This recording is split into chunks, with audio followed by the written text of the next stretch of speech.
You're listening to Four Things to Know, a WCCO daily news podcast. Today is Friday, May 15th. I'm Johnny Connor. Thanks for listening to Four Things to Know. Happy Friday, everybody. Let's get to our top story today. A sit-in as of this recording still going on over at the state capitol. It started last night after the House decided not to take up the gun reform bill. We are told about a dozen DFL lawmakers spent the night in the House chambers in protest. Some lawmakers did not get any sleep at all. Some got a little bit of sleep, they said. This all follows a 6-hour debate on the House floor yesterday. That was about whether to suspend the rules and bring the gun control bill to the floor for a vote. But that motion failed along party lines 67 to 67. The gun control bill passed in the Minnesota Senate by just one vote. The Democrats have a one-seat majority in the Senate, and the bill includes a ban on semi-automatic rifles and high-capacity magazines. House Speaker Lisa Demuth said yesterday that the bill did not gain enough support this session in committee. But Democratic Representative Lee Finke says the sit-in will continue until the House reconvenes tomorrow, Saturday. I think we know that it is being effective because they canceled session today, right? The threat itself led them to cancel session.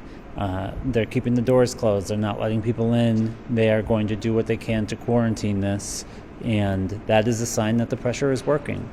You know, we have 2 days left. We have a very determined outcome that we are asking for, an up or down vote on a Senate file that is ready to be voted on and is being ignored and has been ignored for 11 days. And we feel good. We feel like what we're doing is what our constituents want us to be doing, and that is what this job is about. Lawmakers have until Sunday night to get everything passed this session. Legislative leaders have a deal to reduce car tab fees for 1 year, property tax relief, and money to rescue HCMC. But all the lawmakers have not yet voted on that deal, so a lot of work still needs to get done this weekend. We will, of course, keep you updated all throughout the weekend on WCCO.com and WCCO News. Number 2 today, I did not think we'd be talking about soybeans, but here we are. Now, on this show, we typically stick to local news. Sometimes we dive into national news a bit if it impacts us here in Minnesota, and this story does. Take a listen to what President Trump said on Air Force One about soybeans. Yes. About the deals in China, did you get a deal on soybeans? You know, the farmers... I did. The farmers are going to be very happy. They're going to be buying billions of dollars of soybeans, yeah. John Lauritsen just talked to some soybean farmers in LeSueur. He got their reaction. This is his report from about noon today.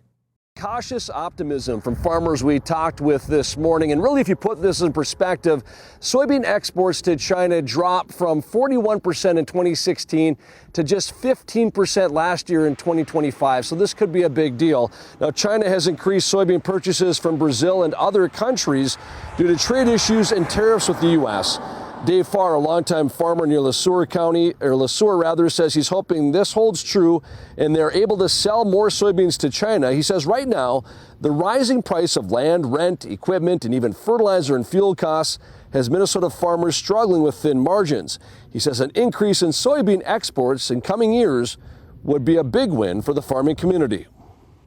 There's a percentage of increase that we're going to have, because if you look at the historicals, we were selling them this much and we're selling this much in the last year or two, right? So again, any increase in that amount is going to look good on the USDA numbers, and it's going to influence the basic demand for the product. Yeah, and while the details of President Trump's negotiations with China remain somewhat vague, it's believed the goal here is to get China to purchase about 25 million metric tons of soybeans from the U.S. for the next few years. That would more than double what they actually bought from us last year. Number 3, happening right now as I record at the state capitol, a 24-hour tribute to Minnesota's fallen officers.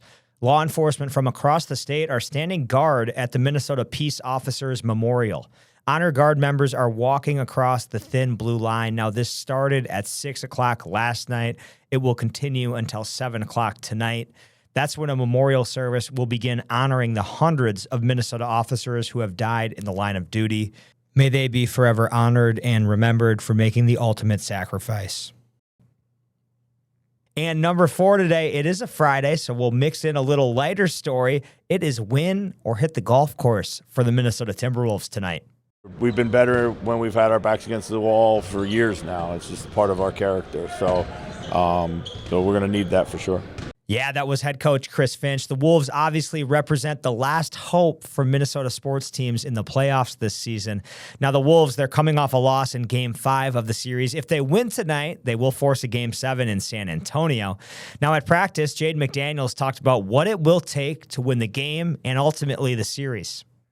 Just knowing that we've been in this position before and that we made our way out of this position is just another game, and we just got to play urgent and desperate. Tip-off tonight at 8:30 over at Target Center. Tickets are still available on the resale market. I just checked. They start about $150 just to get in the door. Hopefully it's well worth the money. If you go, the Wolves can extend their season, extend their series, head back to San Antonio for a Game 7. Let's hope it happens. Those are the 4 things to know today. Let's get a check-in now on our weekend forecast. Hey guys, thanks for the meteorologist Adam Del Rosso checking in on what has been a very warm end to the work week. Temperatures close to 90 this afternoon. We're not going to be cooling off that much tonight either. We'll be falling through the 70s and 60s and only bottom out in the upper 50s in the metro. A couple of passing clouds, not much to worry about. There is the potential for a stray storm across southeastern Minnesota, closer to Rochester this evening. Could have a little bit of a punch with those storms, but it's just that narrow window. Otherwise, tomorrow to kick off the weekend, high pressure is going to be overhead, bringing more sunshine. It's not going to be nearly as breezy, and it's not going to be as hot, but still warm. Low 80s. It's going to be a top 10 weather day for our Saturday before some widespread rain moves on in for Sunday. Those showers and storms could pack a punch across southwestern Minnesota, so we do have a possible next weather alert as we're wrapping up the weekend. And now, here's more to know. A former Republican state senator is now behind bars at the Sherburne County Jail in Elk River. Justin Eichhorn is waiting to be sentenced after pleading guilty yesterday to attempted possession of child pornography. The former senator was busted last spring by undercover detectives in a sex trafficking sting in Bloomington. Now, at the time, prosecutors charged Eichhorn with attempted enticement of a minor. By pleading guilty to a lesser charge, Eichhorn now faces 15 to 20 months in prison. According to the judge, Eichhorn is asking for a sentencing date as soon as possible. The Carver County GOP is asking people to report neighbors who have moved or died. They're making that ask in what they say is an effort to combat voter fraud. It's spelled out in an email that was sent by the Carver County GOP. The chair says she's not sure how often the county updates their voter rolls.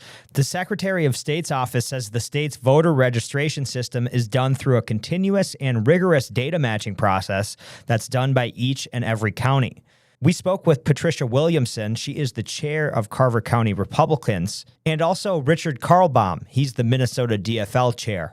We've seen in several states that there are evidences of people who have moved or incorrectly registered to vote. Our election system in Minnesota is the safest and most secure in the country. Out of the millions and millions, the tens of millions of votes cast, there's hardly any sign of voter fraud whatsoever. The Secretary of State says the records of voters who have moved are updated based on data from the Postal Service and DVS. Deceased voters are inactivated based on data from the Health Department, the Social Security Administration, and local obituaries. Now, there are concerns with the system. For example, someone could tell the county a person they don't agree with politically has moved away, which could get them kicked off the voter rolls. However, those in favor say it would not only be based on what one person says, there would need to be confirmed information.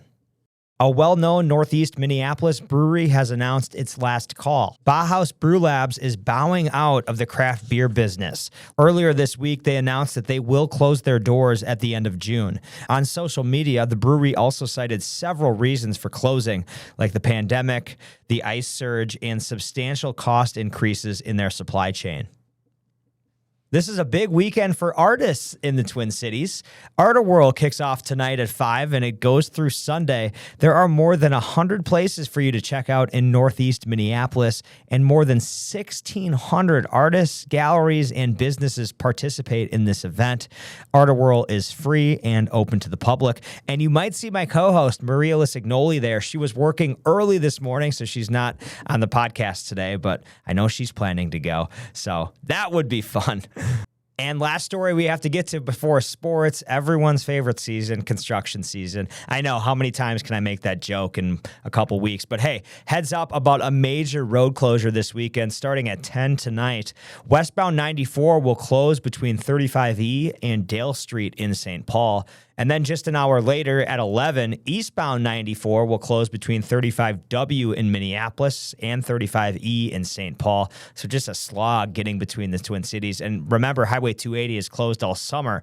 So if you are traveling from Minneapolis to St. Paul or St. Paul to Minneapolis, the detour will take you to Highway 36. So these roads, 94, they will reopen on Monday at 5 a.m. So if that sounds complicated, just throw it in Google Maps. It'll tell you the fastest way to get there. But yeah, construction season.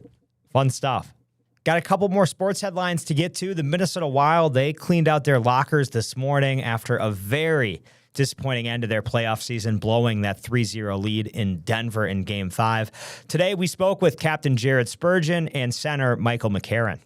Still just an empty feeling. I think with the group we had and the feeling we had in the room that we wanted a lot more than we went through. So obviously, still to this day, it's pretty disappointing. Obviously, you have games on TV yesterday that you see and you feel like you should be playing. So yeah, it's a hard one to swallow for sure. Seemed like we were a little tired. I don't know. As a group, just going through, I know it was a big thing in the Minnesota sports world to get out of the first round. I think maybe a lot of guys who have been here for a long time, and including me, I've never been out of the first round, but just coming off that emotional high in the first round, I think really it starts with game 1 and 2. I don't think we were quite ready to emotionally invested in the series.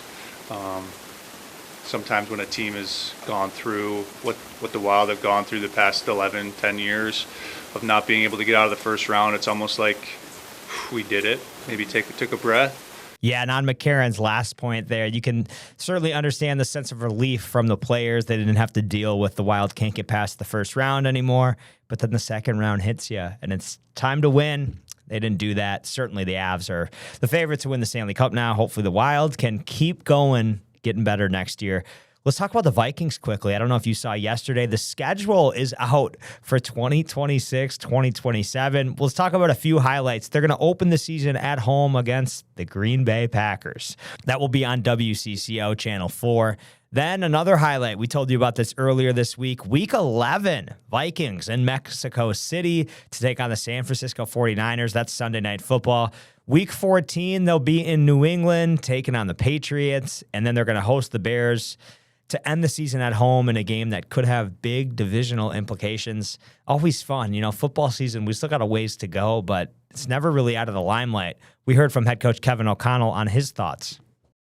One of the most competitive divisions in football, so to get two, one at home, one on the road, right to start the season, it's a big opportunity to start fast. Those division games being as important as they are, and you know, something we'll have to be ready to go. Pressure's on. It's time to take a breath with your Daily Bright Spot. Okay, this is such a great story. We just had to throw it in for our bright spot today. Listen to this. 4th grader Reese Bottlebergy. She was invited to take part in the Unstoppable Games in Marshall. It's a day-long event full of sports for kids with disabilities. Now, to get ready for this exciting experience, Reese's classmates, they were right by her side. I helped her do basketball. I helped her work on her running. How much fun was that to participate in? Really fun. Really fun? Yeah. Oh, that's so great. And Reese's entire class, they even showed up to cheer her on. Now, the class decided to skip a future field trip to Valley Fair to support their friend. What a great class, a great group of kids. And the training and cheering, it absolutely paid off. Reese won a long jump competition, and she received her award in front of the school yesterday morning. Congratulations to Reese. Great job, kids. Keep supporting each other. Love to hear that. That's a fun little bright spot. Well, happy Friday, everybody. I'm Johnny Connor. This has been 4 Things to Know. Thanks for listening. Thanks for watching us on YouTube this week. I hope everyone has a great weekend. I'm getting in some golf. Can't wait for that. We'll talk to you on Monday.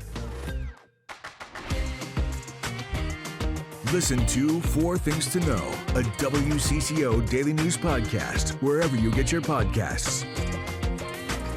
Love podcasts? Love Minnesota? Check out the WCCO podcast studio lineup. Hear the top stories of the day with 4 Things to Know. Discover top female athletes and teams from around the state on women in sports. Dive into stories about faith and belief, from your local leaders to your neighbors next door, with Bigger Than Belief. Stay in the know on the go with the WCCO podcast studio. Go to WCCO.com/podcasts.